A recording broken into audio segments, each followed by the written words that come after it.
Ministre, j'ai reçu de M. Philippe de Villiers une exception d'irrecevabilité déposée en application de l'article 91, alinéa 4 de notre règlement. Or, évitons tout commentaire. La parole est à M. Philippe de Villiers.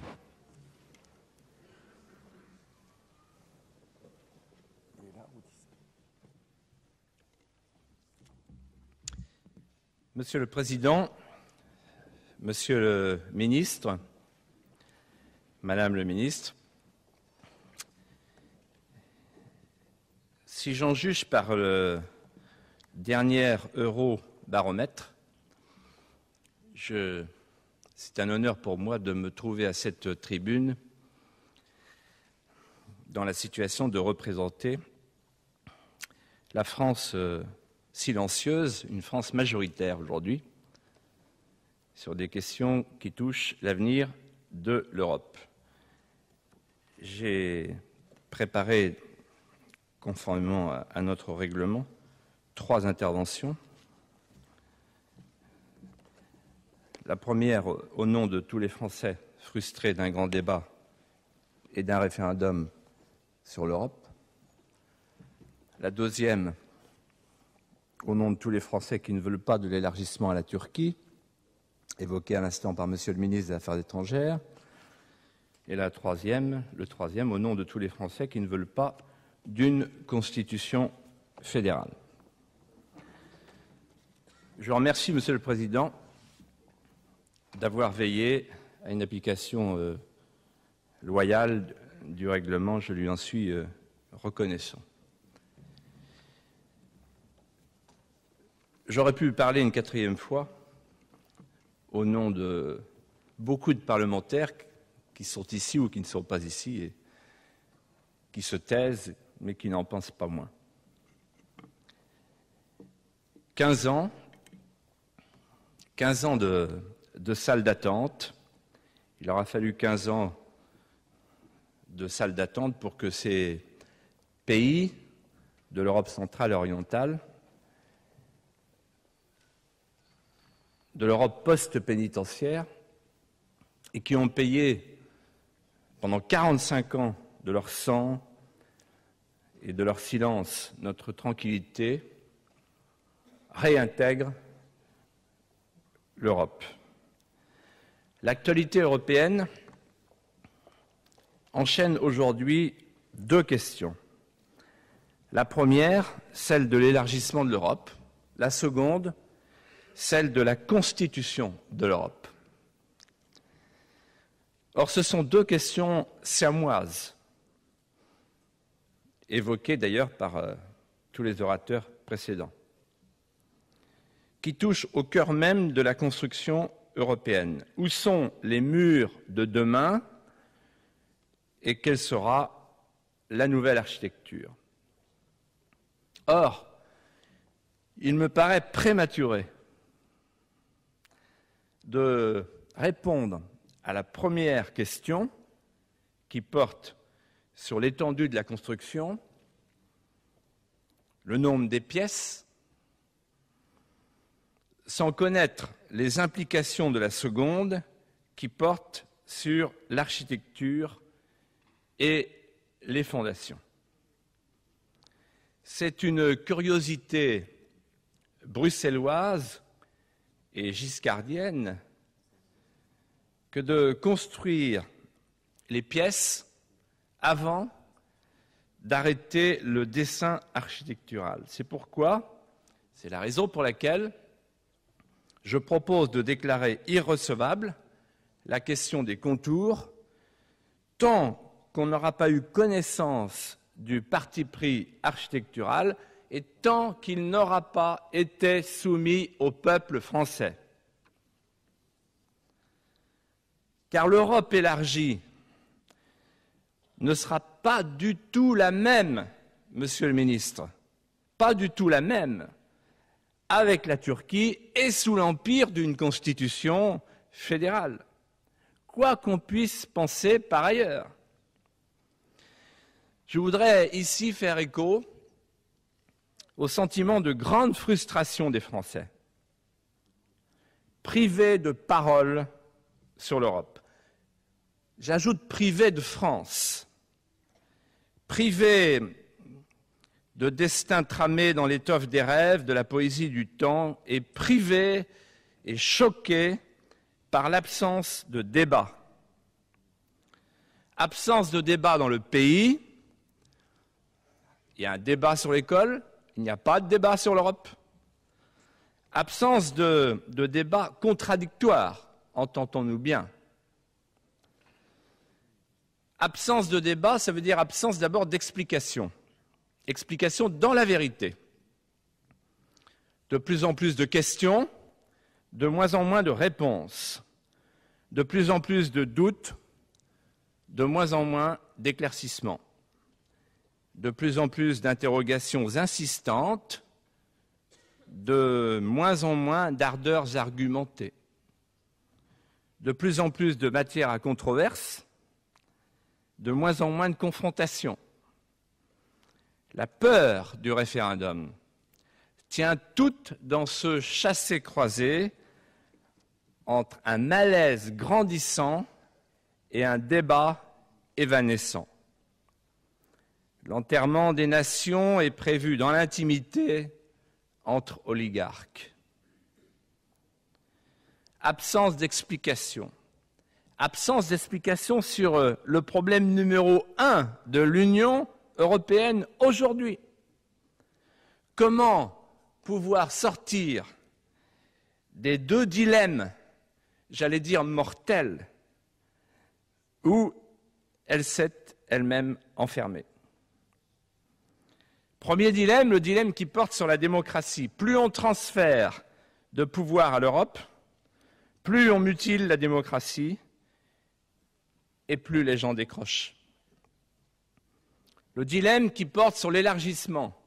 Plus on élargit, plus on diversifie et moins le principe d'uniformité et de centralisation apparaît adapté, opérationnel. Derrière cette absence d'explication dans la vérité sur ces deux dilemmes, il apparaît qu'il y a une autre absence plus grave encore, c'est une absence de vision de l'Europe. Je reprendrai le mot prononcé tout à l'heure, je crois, par M. Balladur, la fuite en avant. Nous y sommes. La construction européenne apparaît aux Français comme une sorte d'exercice d'initié nourri de conventions sémantiques, de pétitions de principe, rompues au simulacre. J'ai brisé celui-là. Les simulacres de la temporalité close de l'idéologie. On a donc confié, mes chers collègues, à M. Giscard d'Estaing, le contemporain de Brejnev, le soin d'imaginer l'Europe de demain, de concevoir son avenir, et à d'autres. Mais vous admettrez que M. Giscard d'Estaing joue un rôle très important, un phare, en quelque sorte. Alors, M. Giscard d'Estaing est en phase avec son époque, celle de Brejnev, et il entend réaliser son rêve. Il a réalisé presque la première partie du rêve, c'était de faire une convention de Philadelphie. C'est pas moi qui le dis, c'est lui. La deuxième partie du rêve, c'est de faire les États-Unis d'Europe. Et la troisième partie du rêve, c'est de rester dans l'histoire comme le Jefferson de l'Auvergne. Alors nous voilà repartis pour un énième traité. Vous aurez noté que depuis Maastricht, c'est toujours la même histoire. On a un traité qui est parfait. Parfait à la signature. C'est l'euphorie, c'est la parousie de l'Europe. Et puis quelques jours après, au moment de la ratification, c'est un ratage. Il faut le reprendre. Il faut travailler sur un nouveau traité. Et puis, chaque nouveau traité, très vite qualifié de nouveau ratage, et chaque nouveau traité devient un avaloir sur le traité suivant. Ce faisant, jamais on expose le vrai problème de l'avenir de l'Europe, qui est aujourd'hui, me semble-t-il, engagé dans 3 contresens historiques. Premier contresens, sur le périmètre. Est-ce qu'on fait l'Europe ou l'Eurasie avec la Turquie? Deuxième contresens, sur le projet. Est-ce qu'on fait l'euro-atlantique ou est-ce qu'on fait une Europe indépendante, fondée sur l'indépendance des nations et en particulier la France?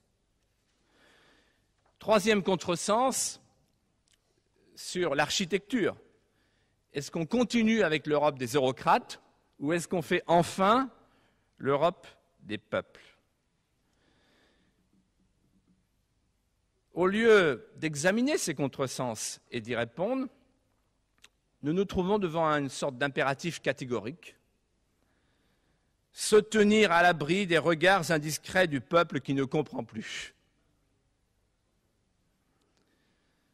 Absence d'explication, absence de consultation. L'Europe de Bruxelles n'est plus populaire. Ce n'est plus le peuple qui a peur de l'Europe de Bruxelles, c'est l'Europe de Bruxelles qui a peur du peuple, c'est-à-dire de son suffrage.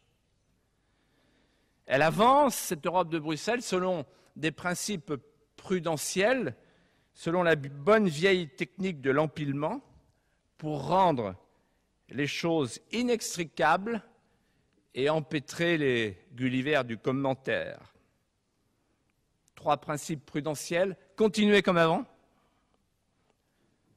Deuxièmement, éviter les rencontres avec les Français.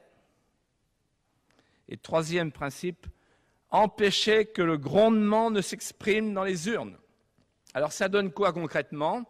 Premièrement, éviter qu'il y ait à l'occasion des élections européennes un débat national sur l'Europe, exprimant par exemple un fort courant d'euroscepticisme. Alors on casse le thermomètre, c'est fait, c'est du beau travail. On dénationalise le scrutin, on l'éclate en scrutins régionaux pour le dénationaliser et le dépolitiser. Deuxièmement, éviter que les Français ne soient amenés à se prononcer sur le principe de l'élargissement. On se souvient de Georges Pompidou qui avait proposé aux Français la question de l'adhésion de la Grande-Bretagne. On aurait pu imaginer, personne ne l'a évoqué, je l'évoque, que les Français se prononcent sur l'élargissement. Troisièmement, éviter à tout prix, naturellement, une consultation sur l'adhésion de la Turquie. Alors là, la recommandation du dernier sommet, je crois que c'est Copenhague, est très intéressante. Décaler, décaler, décaler, décaler pour mieux sauter. C'est-à-dire empêcher à tout prix, je crois même que c'est la France qui l'a demandé, toute coïncidence de calendrier entre la négociation et les élections européennes. Des fois qu'il y aurait un vase communicant. Alors, en juin, les élections européennes, en décembre, la négociation.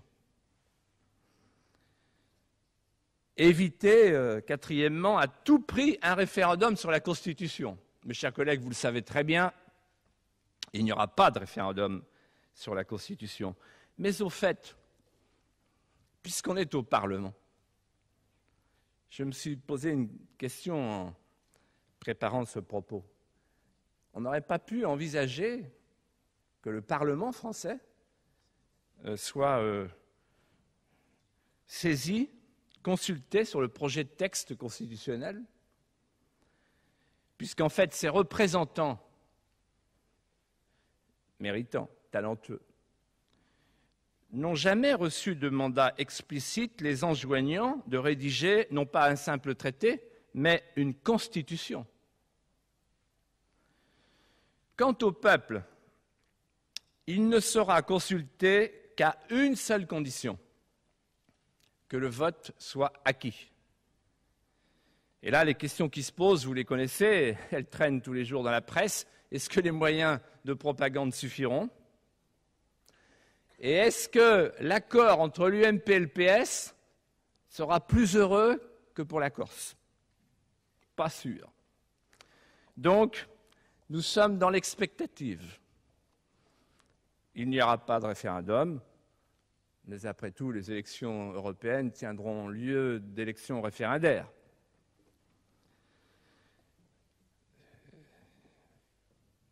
Il paraît impensable, je le dis avec gravité, que le peuple français, quoi qu'on puisse penser par ailleurs de cette Constitution, il paraît impensable que le peuple français, qui a été appelé à adopter par référendum la Constitution de la Ve République, ne soit pas appelé, parallélisme des formes oblige, à adopter également par référendum la Constitution qui va venir la surplomber et, pour tout dire, s'y substituer. Alors on comprend le sentiment de frustration des Français dont je veux me faire ici l'écho, puisque les Français sentent bien que la construction européenne est mise à l'abri du peuple. Oui, il y a un grand malaise. Je voudrais exprimer ce malaise et essayer de l'expliquer. Pourquoi est-on passé en quelques années de l'enthousiasme de commande, au moment de Maastricht, à l'incompréhension, et aujourd'hui de l'incompréhension au désarroi? Il me semble que la première raison, c'est que la perte de souveraineté n'est plus reçue comme une abstraction. Elle est ressentie aujourd'hui comme une mutilation concrète et douloureuse. On a cru longtemps que le concept de souveraineté, c'était une bataille de juristes, la compétence de la compétence, sans grande portée pratique. Vous parlez de souveraineté, mais on ne comprend pas. Soyez concrets. Qu'est-ce que c'est? Ah, aujourd'hui, les choses ont changé. À l'époque, c'est vrai qu'on citait toujours les mêmes exemples. La chasse et les fromages. Et on ajoutait petit malheur catégoriel pour grand bien collectif. Mais maintenant, il suffit de tendre la main sur l'étagère, au jour le jour, il y en a sur tous les rayons, chaque jour, apporte son lot de brimades, son lot de mépris, son lot de morgue. Des commissaires, ayatollahs. Mutilation concrète de nos libertés. La souveraineté, c'est comme la liberté, c'est quand on en est privé qu'on en mesure le prix. On peut, là, dresser un petit inventaire rapide. Pour les ouvriers d'Alstom, de Bulle, de Péchinet, pour les ouvriers de France aujourd'hui, depuis la dernière intervention du commissaire Monti, ils savent ce que ça veut dire que la souveraineté industrielle. Ça y est, on sait. Les commissaires thaumaturges, dont la marotte obsessionnelle est de fusionner les nations et de fabriquer de main d'homme un peuple unique, de subordonner et d'humilier les États, se sont mus depuis quelques semaines, depuis quelques mois, en prenant confiance en commissaires fossoyeurs, prédateurs. Ils font prévaloir aujourd'hui la logique des règles quand ils le peuvent, pas cette nuit. La logique des règles sur la logique des hommes. Je reprends là l'expression, je crois, de M. Raffarin, qui, dans une confession touchante sur TF1, il y a peu de temps, a confessé son souverainisme budgétaire en disant « Je préfère la logique des hommes à la logique comptable, la logique des bureaux ». Comme il avait raison.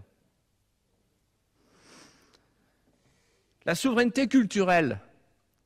J'étais là, tout en haut de l'hémicycle, et j'écoutais, il y a une semaine, le talentueux Philippe Auberger. Il évoquait le groupe Editis et le groupe Hachette, qui sont suspendus pour leur avenir, si j'ai bien compris, à l'arbitrage des commissaires. Je le cite, après l'avoir bien écouté.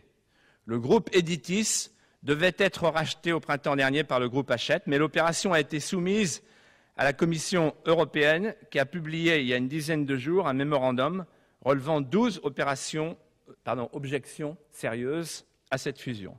Il y a donc un risque, qui s'adresse au Premier ministre, que ce groupe très important pour le pluralisme de l'édition en France se désagrège, voire passe sous contrôle étranger. Et il évoquait les fonds de pension américains. Et il pose la question, qu'allez-vous faire? Que faire? Puisque ça n'est plus à nous de faire. La souveraineté fiscale.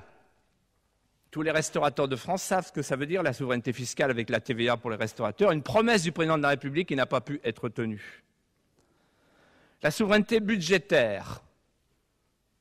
Avertissement, sanctions, amendes, le budget de la France et de l'Allemagne qui devait être mis sous curatelle budgétaire comme les travailleurs sociaux dans les maisons de retraite, parfois, dans les cas extrêmes, mettent sous curatelle les très vieilles personnes qui ont perdu la tête.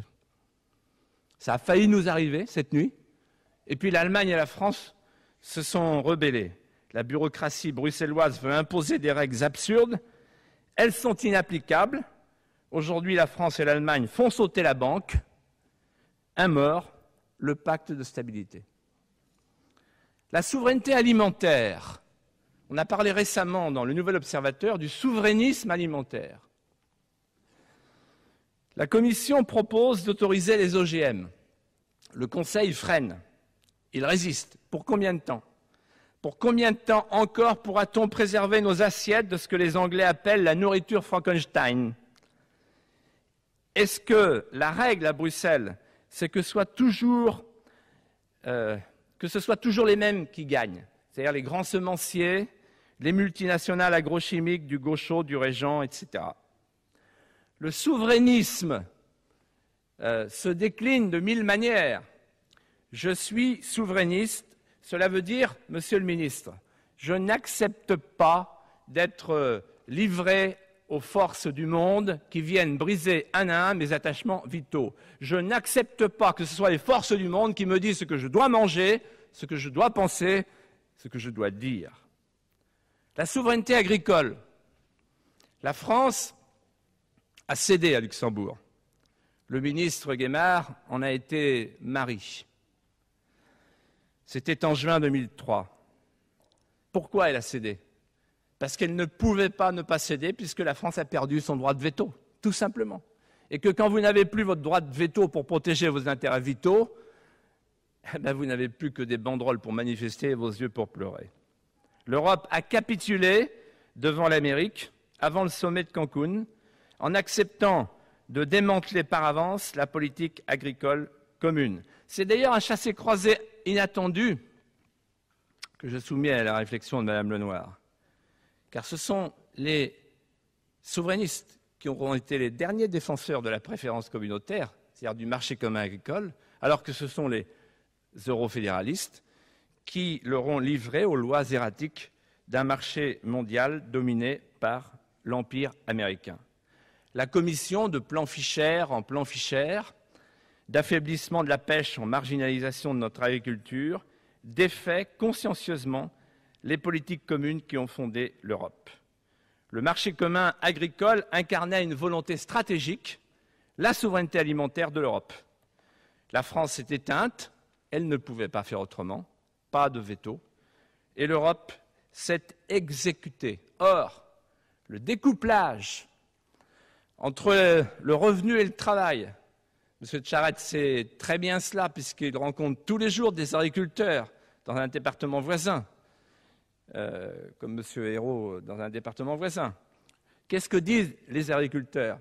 Par-delà leur sensibilité, ils disent que le découplage entre le revenu et le travail brise le lien entre l'effort et la récompense, que c'est un système soviétiforme, parce qu'il sépare le travail de la rémunération.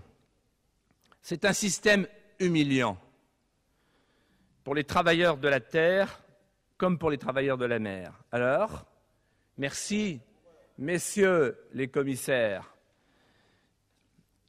Monsieur Charette, quand vous êtes dans le Maine-et-Loire, à mon avis, vous avez un autre discours sur la question de l'Europe agricole. En tout cas, je vous le conseille. Moi, voilà ce que j'entends. mon voisin qui est agriculteur, voilà ce qu'il m'a dit. Hier, exploitant agricole, demain, jardinier sauf-causien.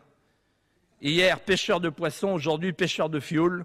Hier, semeur de récolte, demain, producteur de formulaires. C'est vrai que c'est un changement de métier. Comme dirait le président de la FNSEA, il va falloir s'adapter. Et nous n'aurons plus qu'à accroître nos achats de soja américain, nos génétiquement modifiés, nos achats de blé canadien, de lait néo-zélandais, de viande bovine argentine, il paraît qu'elle est très bonne. La sécurité des approvisionnements de l'Europe sera désormais à la merci, c'est pas moi qui le dis, c'est M. Fischer, mais ça a l'air de le satisfaire, à la merci d'une sécheresse en Australie, de troubles en Ukraine, d'un embargo américain, d'une crise en Argentine, d'une épidémie de fièvre afteuse en Nouvelle-Zélande, etc. Pendant que nous aurons transformé nos agriculteurs résiduels en jardiniers fonctionnalisés, en forçats dans l'intensif et en planteurs de primes. La seule Europe qui existait vraiment, elle est défaite. Et c'est un terrible échec pour l'Europe et pour la France que celui de Cancun. Ainsi résumé par le commissaire Lamy, le négociateur européen. Je cite, « Nous avons imposé aux agriculteurs européens un sacrifice inutile. » Son postulat est une curiosité qu'on peut ainsi résumer. On est mieux défendu quand on n'est pas défendu par soi-même. Il n'a cessé de nous répéter avant Cancun, je reprends son expression parce qu'elle est savoureuse, Cancun sera un match entre éléphants. Il y aura l'éléphant américain, il y aura l'éléphant du groupe de Cairns, et il faut que l'Europe, ça soit un éléphant. Malheur à qui ne sera pas un éléphant, c'est lui qui parle. Il risque d'être piétiné. Eh bien, en fait d'éléphant, l'éléphant européen était plutôt un bitard poitevin, corps de saumon, tête de fouine et queue de dindon ou de baudet.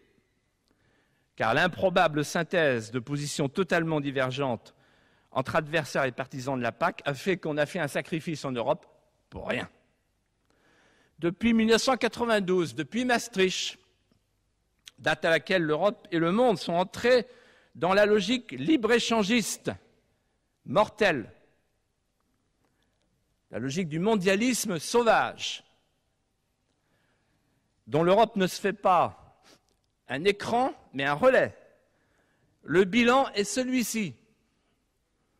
Chaque jour, 500 exploitants agricoles quittent la terre en Europe. Chaque jour, 5000 paysans pauvres meurent de faim dans le tiers-monde. C'est un désastre. Je passe sur la souveraineté maritime, non sans avoir dit, étant très concerné par les problèmes de la marée noire dans mon département, que depuis l'Erika et depuis le Prestige, aucune mesure sérieuse n'a été prise, sauf l'interdiction des bateaux à simple coque.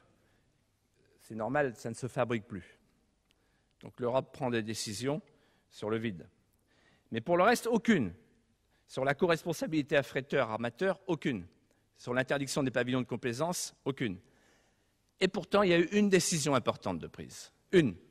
Elle a été prise par M. Chirac et M. Aznar. L'accord de Malaga, en novembre 2002. C'est une décision qui, d'ailleurs, n'est pas conforme au droit européen, qui consiste à repousser les navires poubelles à 200 000 nautiques des côtes. Mais quand vous regardez bien, avec un peu de hauteur, de quoi s'agit-il? Il s'agit d'une coopération interétatique, au sens où M. de Villepin parlait si justement tout à l'heure de la démarche iranienne, c'est-à-dire l'Europe de la coopération interétatique, qui ne passe pas par Bruxelles. Donc la seule décision efficace qui a été prise depuis l'Erika le Prestige, c'est une décision de l'Europe interétatique, celle que j'appelle de mes vœux, et celle que vous pratiquez, Monsieur le ministre, quand vous voulez être efficace. Celle que pratiquait M. Sarkozy à la Baule lorsqu'il a réuni ses collègues pour examiner les problèmes de sécurité, parce que ce matin-là, il voulait être efficace. La perte de la souveraineté, c'est une mutilation concrète, et cette mutilation concrète est aujourd'hui, pour les Européens, un sujet de perplexité. Moi, je me souviens très bien à Maastricht, on nous a dit, et depuis 10 ans, L'Europe, c'est comme l'huile de foie de morue pour les enfants. C'est forcément un peu désagréable quand on l'avale. Mais c'est bon pour la santé. Petite cuillerée pour Giscard, petite cuillerée pour Delors, petite cuillerée pour Mario Monti. Aujourd'hui, une petite cuillerée pour Romano Prodi, parce que c'est dur, ce qui s'est passé cette nuit. Et puis voilà. Le problème, c'est qu'aujourd'hui, les Européens de l'Euroland, qui ont ingurgité l'huile de foie de morue européenne de Bruxelles, regardent autour d'eux, ils sont soumis à la potion de l'euro, et ils découvrent avec le vote suédois qu'on peut être européen, prospère et libre. Ça, c'est extraordinaire. Les 3 pays qui ont refusé l'euro ont 2 fois plus de croissance et 2 fois moins de chômage. Ça veut dire qu'il y a 2 Europes possibles. L'Europe du carcan et du chômage, l'Europe de la prospérité et de la liberté. C'est terrible, parce qu'on peut être européen sans être anti-européen. Comment dirait-on aux Suédois, vous êtes anti-européens? On ne va pas les exclure quand même. On ne va pas les punir parce qu'ils sont prospères et libres. Ça s'appelle la preuve par 9. Et je dirais que cette perte de souveraineté, si on y regardait de plus près, il me semble qu'on y verrait là une cause de ce que beaucoup de gens appellent notre déclin, peu importe le mot. On pourrait parler de désarroi tout simplement. Parce que la perte de souveraineté, c'est une perte de la liberté, au sens du pouvoir, mais c'est aussi une perte de l'unité, de la mémoire et de la transmission. La crise de l'éducation nationale aujourd'hui, est-ce que ce n'est pas parce qu'on ne peut plus prononcer le mot national? Qu'est-ce que ça veut dire aujourd'hui, éduquer, quand on considère que la nation est un obstacle à la fraternité cosmique? Est-ce que éduquer, c'est simplement assurer une sorte de paix bancale entre les alvéoles ethniques sur fond de vagues droits de l'hommisme? Un professeur me disait hier, chaque matin, lorsque je reçois mes élèves, je vois des enfants aux yeux boursouflés, dont les nouveaux modèles ne sont plus Hugo ou Pasteur, mais les milliardaires footballeurs expatriés, les rêveurs et les lofters, Joestar et Noir Désir. Comment voulez-vous qu'on éduque? Comment voulez-vous qu'il y ait une éducation nationale quand il n'y a plus de nation? Quand on explique à des générations entières qu'elle est vouée à disparaître, à se fondre dans un magma plus large. C'est la raison pour laquelle, si on voulait faire quelque chose d'utile dans ce débat sur l'éducation, on pourrait réintroduire dans les programmes une matière aujourd'hui disparue, la France. Alors comment expliquer, par-delà ce désarroi, le désenchantement qui gagne les Français? Eh bien, mes chers collègues, Monsieur le ministre, il semble bien, il apparaît même évident à beaucoup de Français que les promesses de Maastricht n'ont pas été tenues. Pour l'année 2002, je ne sais pas si ça a été dit à cette tribune, si peut-être par M. Balladur ou M. Tcharat avant. La France est contributeur net. On cherche des sous partout. À l'Europe, il y en a, puisque la France paye 2,8 milliards d'euros de plus qu'elle ne reçoit. Alors, la question qui se pose, ce n'est pas la question de savoir si c'est trop. La question, c'est quelles sont les contreparties? Est-ce que c'est plus de protection, plus de prospérité, plus de liberté? Les 2 promesses qui étaient faites il y a 10 ans, c'était, et pendant 10 ans, l'Europe bouclier, l'Europe puissance. L'Europe bouclier, il est percé.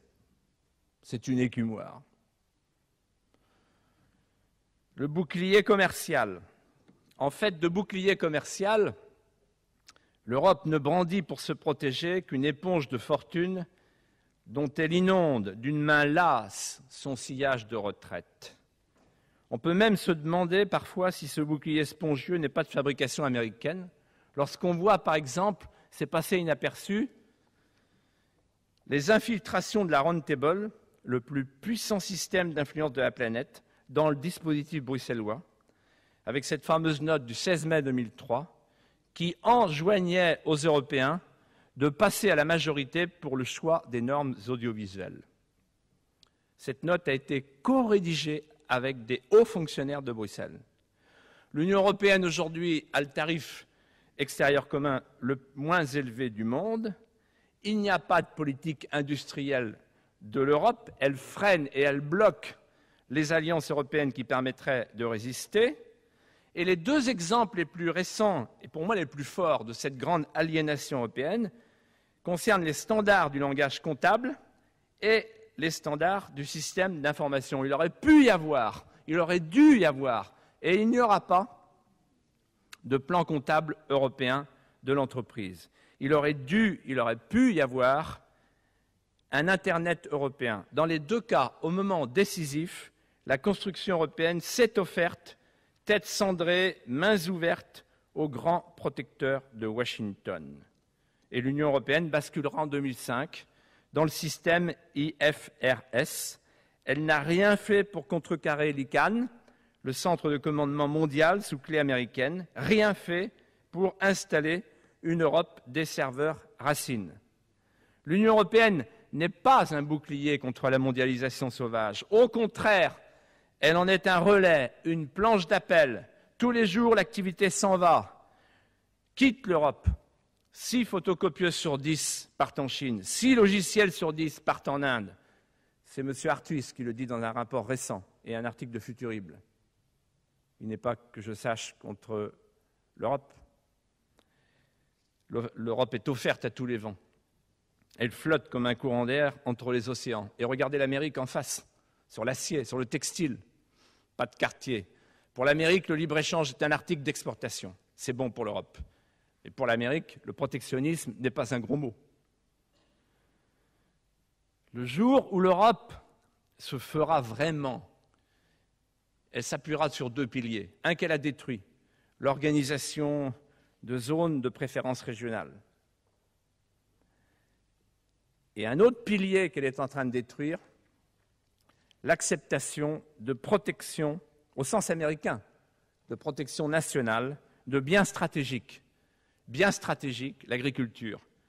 Bien stratégiques, les industries d'armement, l'énergie nucléaire, la culture, la santé publique. Bien stratégiques. On doit avoir le droit de les protéger. Sinon, une nation n'existe plus. Et il est tout à fait compatible d'avoir des protections régionales, au sens de la préférence commerciale communautaire, et la protection nationale pour les biens stratégiques. Alors, j'ai parlé de bouclier, on pourrait parler du bouclier monétaire. Le bouclier monétaire. Vous vous souvenez de la promesse répétée alors, le 1er janvier 2001. L'Europe va créer une zone autonome de croissance en Europe. L'Amérique n'a qu'à bien se tenir. Je ne dirais pas qui a dit ça. L'Amérique n'a qu'à bien se tenir. Aujourd'hui, qu'est-ce qu'on entend ? On espère que la reprise américaine sera assez forte pour entraîner l'Europe. C'est pas moi qui parle, c'est le Premier ministre.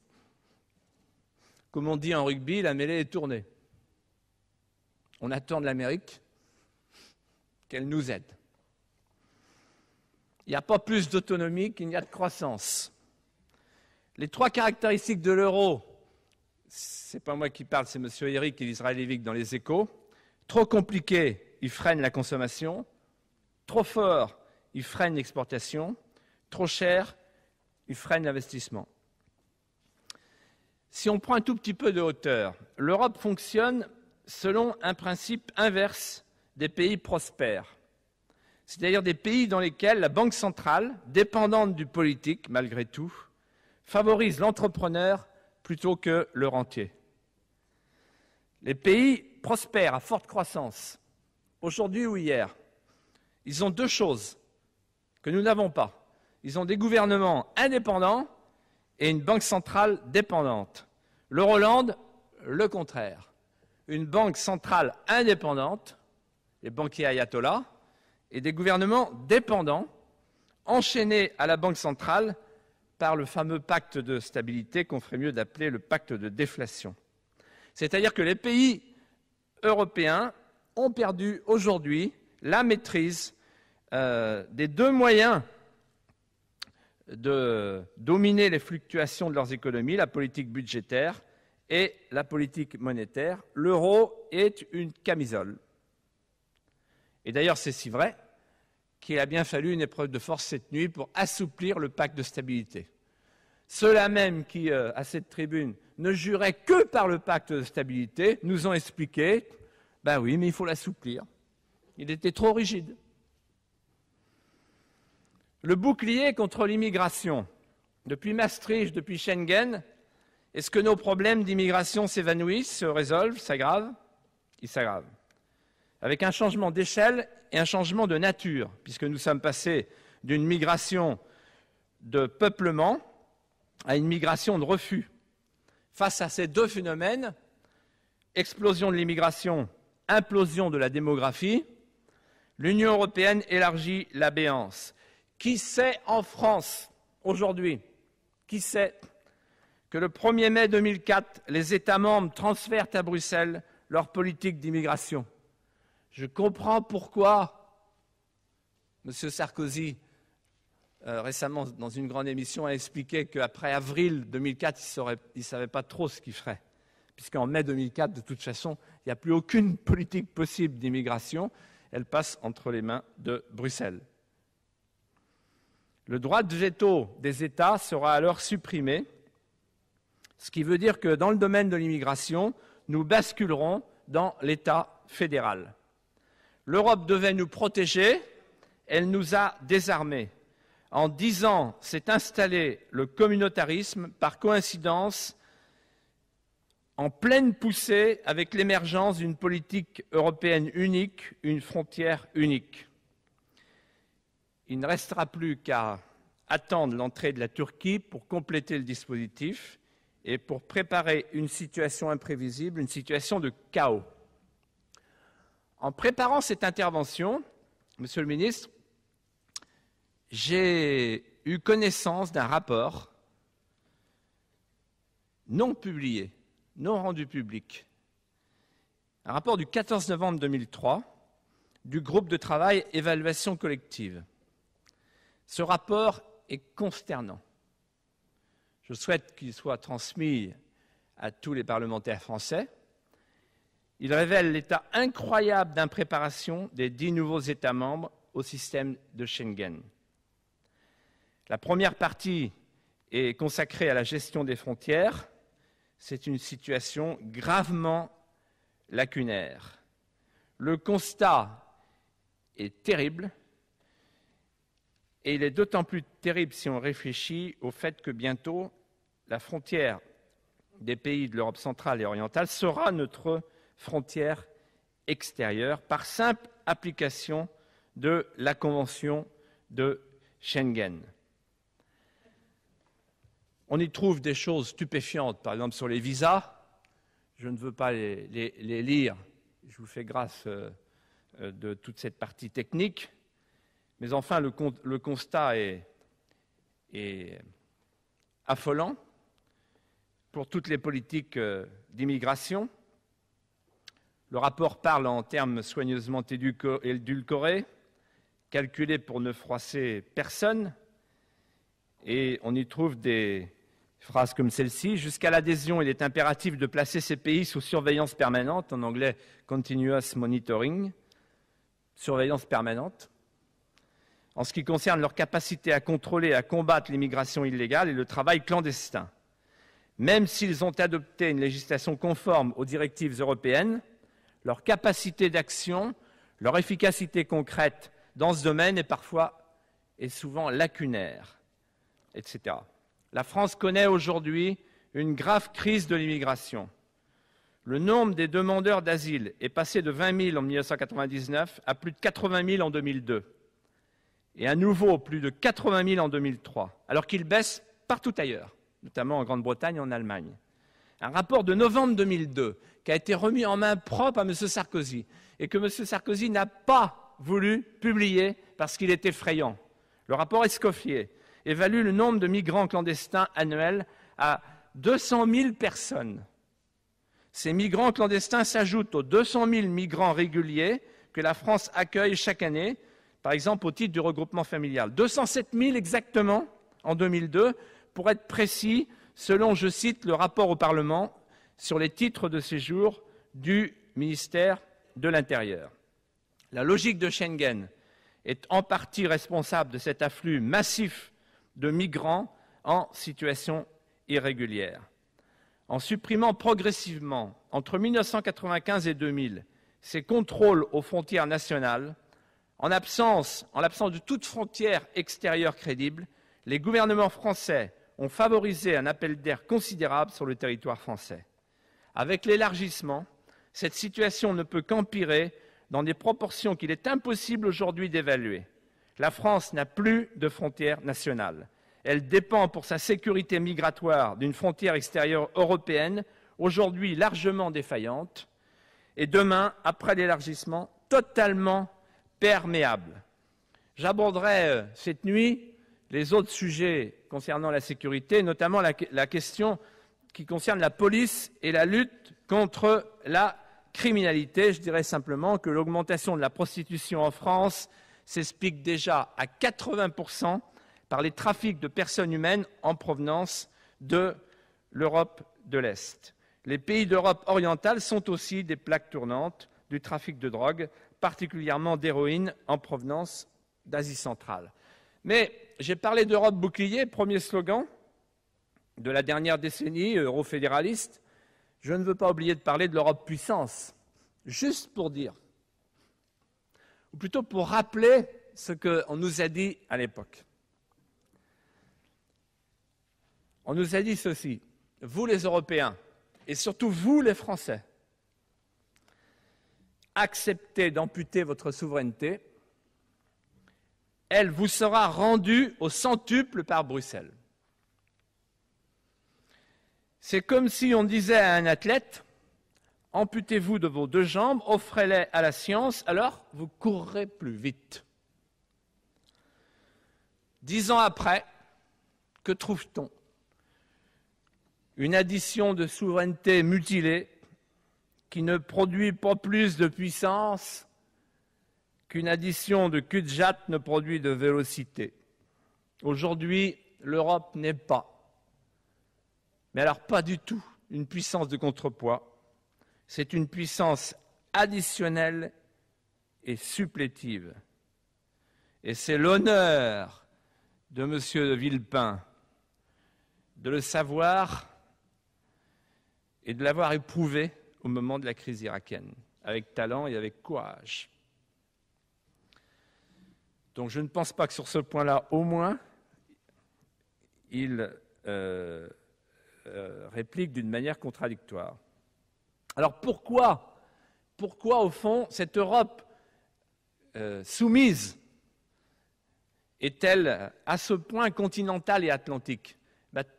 Je pense pour 3 raisons. La première, c'est qu'il y a un génome européen de l'atlantisme. L'Europe à 15 est, du point de vue géopolitique, atlantiste et continentale. C'est-à-dire qu'elle ne s'intéresse pas au monde, contrairement à la France. Elle laisse sans envie la puissance américaine exprimer et imposer sa vision du monde. Pourquoi? Parce que la plupart des nations européennes, vous le savez bien, Monsieur le ministre, ne sont pas des puissances mondiales, mais des puissances régionales. Donc si Washington, pour peu que Washington vienne soutenir leurs projets régionaux, cela leur suffit. Elles ne voient pas d'inconvénient à ce que, par ailleurs, les États-Unis assurent sans partage la domination sur le reste du monde. Deuxième raison, la volonté des nouveaux pays adhérents. La volonté des nouveaux pays adhérents, c'est d'entrer dans un bloc transatlantique. Václav Havel, lorsqu'il parle de l'Europe, de l'Union européenne, je le cite, il parle de la communauté euro-atlantique. Et d'ailleurs, symboliquement, l'entrée dans l'OTAN a été le sas propédeutique pour ces pays, avant l'entrée dans l'Union européenne. Je ne rappellerai pas l'épisode des F-16 polonais. On remet un chèque à la Pologne. À la fin du mois, 3 milliards 500 millions d'euros pour l'adhésion, le chèque d'adhésion. Entre la dinde et les marrons glacés, la Pologne achète pour 3 milliards 500 millions d'euros des F-16 américains. Voilà à quoi a servi l'argent des contribuables européens. Mais pour eux, c'est naturel. J'expliquerai pourquoi d'ailleurs plus tard. L'Europe a mis 15 ans à les accueillir. L'OTAN a mis moins de temps. Les Américains ont été plus lestes et plus rapides. Et d'ailleurs, je citerai tout à l'heure, je regrette qu'il n'y ait plus de socialistes, ça les a dégoûtés et démoralisés. Mais s'ils étaient là, je citerai François Mitterrand qui a dit, j'aurais rappelé cette phrase célèbre, il faudra des décennies pour qu'ils puissent entrer dans l'Europe. Quelle erreur géostratégique. La troisième raison, c'est que le projet géopolitique des États-Unis d'Amérique, il est très simple, vous le savez bien, puisque vous vous y heurtez tous les jours. Et c'est l'honneur de la France.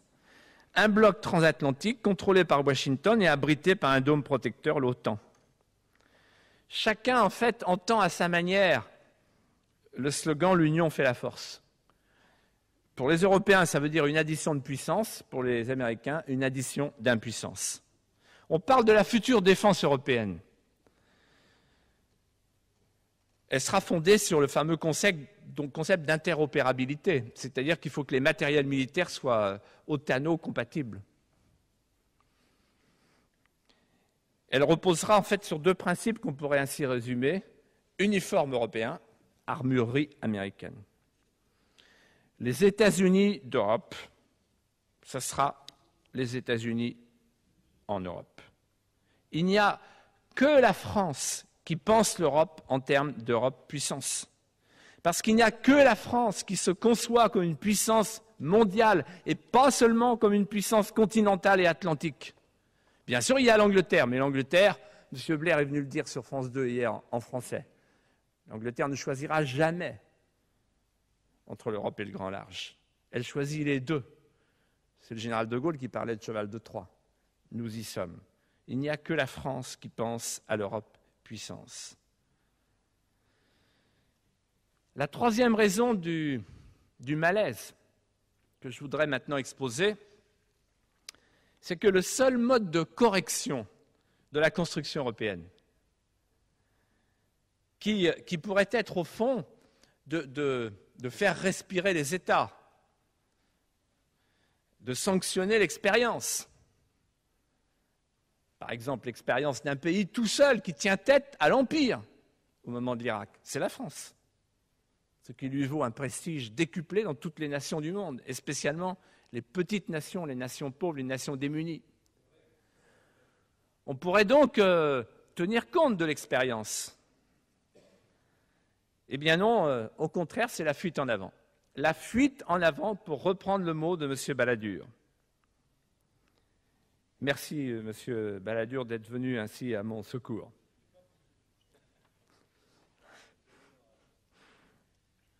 L'élargissement était une occasion historique de passer d'une Europe rigide, disciplinaire, centralisée, à une Europe décentralisée, souple et respectueuse des peuples et des singularités.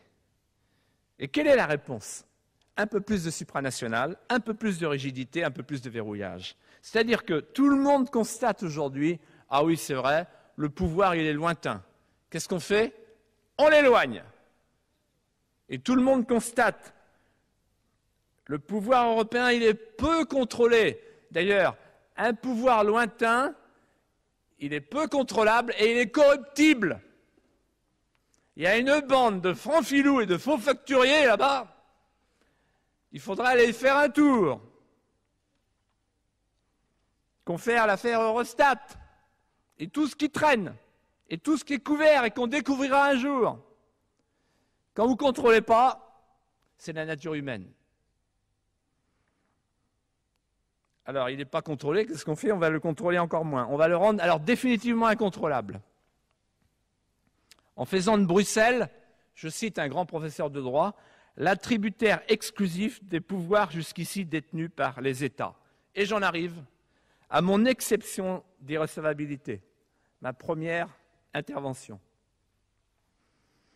Le traité d'élargissement est étroitement lié au projet de Constitution européenne. D'ailleurs, vous l'avez évoqué chacun à votre tour.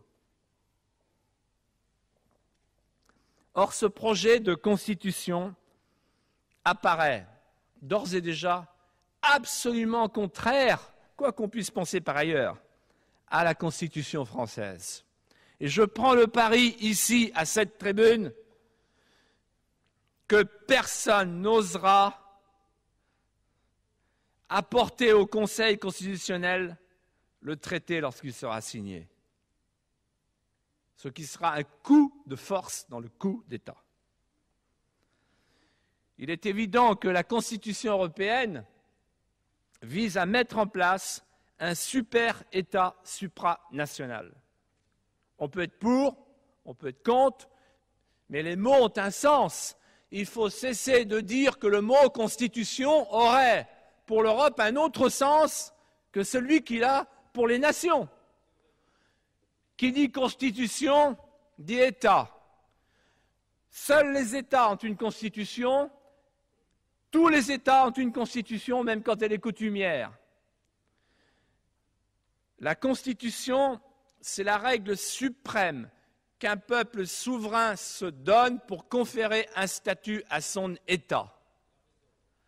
Et donc, qui dit Constitution européenne, dit État européen, c'est-à-dire un État européen supra-étatique, ce qui veut dire que la Constitution de la Ve République deviendra une norme inférieure, une sorte de règlement intérieur d'un land, allez, d'un super-land, avec des gouverneurs du land qui iront, comme M. Raffarin et M. Sarkozy, la tête cendrée, le cœur en berne, quémander quelques avantages sur le marais près de vin et la TVA sur le disque, là-bas, auprès de nos nouveaux maîtres. Alors, qu'y a-t-il dans cette Constitution ?